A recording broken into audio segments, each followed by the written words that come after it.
ഉമ്മയെപ്പോലെ നമ്മളെ സ്നേഹിക്കുന്ന വേറൊരാളും കൂടി ഉണ്ട്. അത് നമ്മളെ ഉപ്പയാണ്. ഉപ്പാന്റെ മുഖം മനസ്സിലേക്ക് കൊണ്ടുപോകാം. ഉപ്പാൻ ഓർമ്മ വരുന്നില്ലേ? ഉപ്പ എപ്പോഴും ഗൗരവത്തിൽ നടക്കുമായിരിക്കും.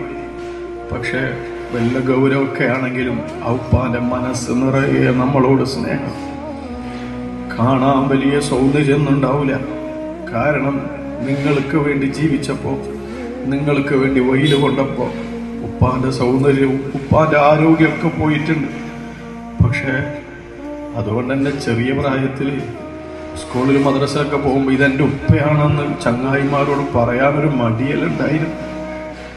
എന്ത് മടിയുണ്ടായിട്ടെന്താ കാര്യം? ആ ഉപ്പ ക്ഷീണിച്ചു പോയത് നമുക്ക് വേണ്ടിയാണ്. ആ ഉപ്പ മെലിഞ്ഞു പോയത് നമുക്ക് വേണ്ടിയാണ്. ആ ഉപ്പ രോഗിയായി പോയത് നമ്മളെ പോറ്റുന്ന തിരക്കിനിടയിൽ ആരോഗ്യം ശ്രദ്ധിക്കാൻ ഉപ്പാക്ക് സമയം കിട്ടിയിട്ടില്ല. പാവാണ് ആ ഉപ്പ. ദുനിയാവിൽ കുറെ സുഖിച്ചിട്ടൊന്നുമില്ല, കുറെ സന്തോഷിച്ചിട്ടൊന്നുമില്ല. ഒരുപാട് കഷ്ടപ്പാടുകൾ ബാക്കിയാക്കിയിട്ടാണ് പോയത്.